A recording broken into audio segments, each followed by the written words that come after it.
तो प्रायः सरकारी कार्यालय में कर्मी हिंदी भाषी होते हैं, लेकिन अधिकांश कार्यालय के डॉक्यूमेंट इंग्लिश लैंग्वेज में होते हैं, जिसके कारण कई प्रकार की समझने की समस्याएं उत्पन्न होती है। इस समस्याओं के समाधान के लिए अनुवादक यानी ट्रांसलेटर की आवश्यकता होती है। यदि आप ट्रांसलेटर के पोस्ट पर कार्य करने की इच्छुक है तो आपको इस पद से संबंधित संपूर्ण जानकारी होनी चाहिए। इस वीडियो के माध्यम से हम लोग कर्मचारी चयन आयोग के अंतर्गत होने वाले ट्रांसलेटर के पोस्ट की नियुक्ति से जुड़ी संपूर्ण जानकारी को देखेंगे। हम लोग समझने की कोशिश करेंगे कि एक ट्रांसलेटर का कार्य क्या होता है, इस पद में आवेदन करने के लिए कौन सी क्वालिफिकेशन की आवश्यकता होती है, एज लिमिट कितनी होती है, एक ट्रांसलेटर को सैलरी क्या मिलती है। साथ ही हम लोग एग्जाम के पैटर्न, सिलेबस, सिलेक्शन के प्रोसेस को भी जानेंगे और वीडियो के अंत में आवेदन कैसे करेंगे इसको भी देखेंगे। तो वीडियो को शुरू करते हैं। सबसे पहले समझ लेते हैं कि एक ट्रांसलेटर का कार्य क्या होता है। दोस्तों, एक ट्रांसलेटर वह होता है जो लिखित शब्द को एक भाषा से दूसरे भाषा में परिवर्तित करता है। दूसरी ओर वह द्विभाषी होता है जो मौखिक रूप से या सांकेतिक रूप से व्याख्या के माध्यम से अनुवाद करता है। एक ट्रांसलेटर का मुख्य उद्देश्य लोगों को सूचना का मूल रूप समझाना होता है। ऐसा करने के लिए उसे मूल स्रोत से प्राप्त तथ्यों को सटीक अनुवाद करना होता है। अब बात करते हैं एजुकेशन क्वालिफिकेशन की, जो स्टाफ सिलेक्शन कमीशन में नियुक्त होने वाली ट्रांसलेटर के लिए आवश्यक होता है, जिसमें ज्यादातर अभ्यर्थियों का कंफ्यूजन होता है। स्टाफ सिलेक्शन कमीशन द्वारा दो प्रकार के ट्रांसलेटर के पदों पर नियुक्ति होती है। पहला है आपका जूनियर ट्रांसलेटर, जिसे जूनियर हिंदी ट्रांसलेटर या JST भी कहा जाता है, और दूसरा है आपका सीनियर ट्रांसलेटर। जूनियर ट्रांसलेटर के पद में आवेदन करने के लिए शैक्षणिक योग्यता की बात करें तो अभ्यर्थी को किसी मान्यता प्राप्त संस्थान से हिंदी या इंग्लिश में मास्टर डिग्री होनी चाहिए, लेकिन स्नातक में कंपल्सरी या इलेक्टिव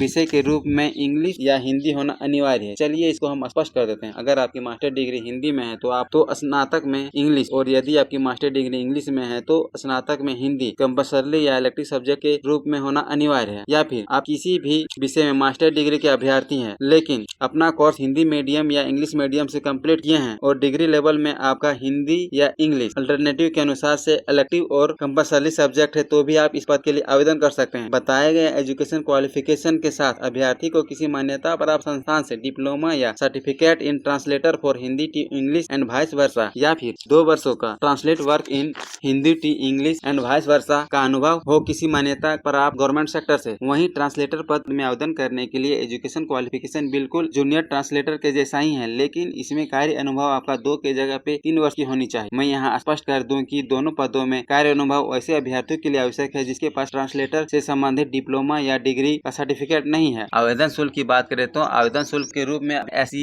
ST, PWD, ESM को छोड़कर अन्य सभी अभ्यर्थियों से ऑनलाइन मोड में नॉन रिफंडेबल 100 रुपये पे करने पड़ते हैं। अब बारी आती है एज क्राइटेरिया को जानने की। तो इस पद में आवेदन करने के लिए उम्र सीमा आपका 18 वर्ष से लेके 30 वर्ष के बीच होनी चाहिए। इसमें रिजर्व कैटेगरी के अभ्यर्थियों को गवर्नमेंट नॉर्म्स के अनुसार से उम्र सीमा में छूट दी जाती है। वीडियो में आगे जाने से पहले मैं बताना चाहता हूं कि बैंकिंग सेक्टर या अदर गवर्नमेंट सेक्टर के अन्य पदों की नियुक्ति के बारे में भी जानना चाहते हैं तो इससे संबंधित वीडियो आपको हमारे चैनल में मिल जाएगी, वहां जाके आप इससे संबंधित वीडियोज को देख सकते हैं। अब बारी आती है सिलेक्शन प्रोसेस के अंतर्गत कौन कौन से स्टेप होते हैं, जिसे क्लियर करने के बाद आप स्टाफ सिलेक्शन कमीशन में बतौर ट्रांसलेटर नियुक्त हो पाएंगे। इसमें चयन के 2 स्टेप होते हैं, लिखित परीक्षा और डॉक्यूमेंट वेरिफिकेशन। लिखित परीक्षा के 2 पेपर होंगे। चलिए विस्तार पूर्वक लिखित परीक्षा के पेपर्स के पैटर्न और सिलेबस को जान लेते हैं। पेपर 1 के अंतर्गत आपके MCQ बेस्ड क्वेश्चन टाइप होंगे, यानी क्वेश्चन टाइप आपका MCQ होगा।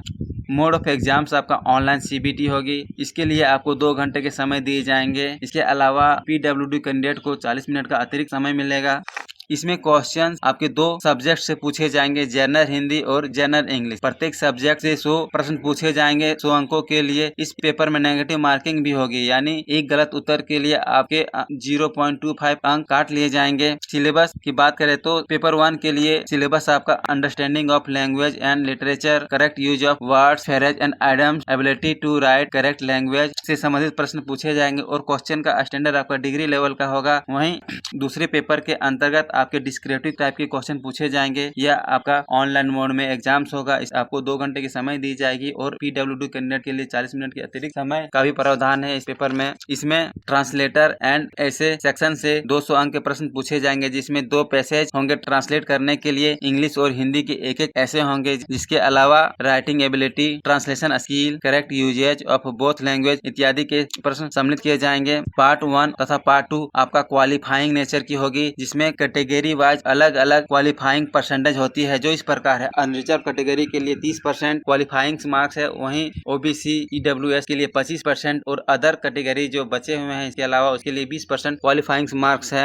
अंतिम फाइनलिस्ट आपका पेपर 1 और पेपर 2 के परफॉर्मेंस, डॉक्यूमेंट वेरिफिकेशन और अवेलेबल सीट के आधार पर तैयार की जाती है। वीडियो के अंत में जान लेते हैं कि आवेदन कैसे करें। तो स्टाफ सिलेक्शन कमीशन में आने वाले ट्रांसलेटर पद के लिए आवेदन करने के इच्छुक एवं योग्य अभ्यर्थी स्टाफ सिलेक्शन कमीशन के ऑफिशियल वेबसाइट ssc.nic के माध्यम से नोटिफिकेशन आने के बाद ऑनलाइन मोड में आवेदन कर सकते हैं। मुझे उम्मीद है कि आप इस वीडियो के माध्यम से स्टाफ सिलेक्शन कमीशन में होने वाली ट्रांसलेटर पोस्ट में नियुक्ति के बारे में संपूर्ण जानकारी को प्राप्त कर लिए होंगे। अगर वीडियो अच्छी और इन्फॉर्मेटिव लगा है तो लाइक एंड शेयर जरूर कर दें, और अभी तक आपने हमारे चैनल को सब्सक्राइब नहीं किया है तो नीचे के रेड बटन को प्रेस कर चैनल को भी सब्सक्राइब कर दें। मिलते हैं अगले वीडियो में एक नए जॉब ओरिएंटेड कोर्स के साथ, एक नई कोर्स रिव्यू के साथ, एक नई करियर गाइडलाइन के साथ। तब तक के लिए जय हिंद।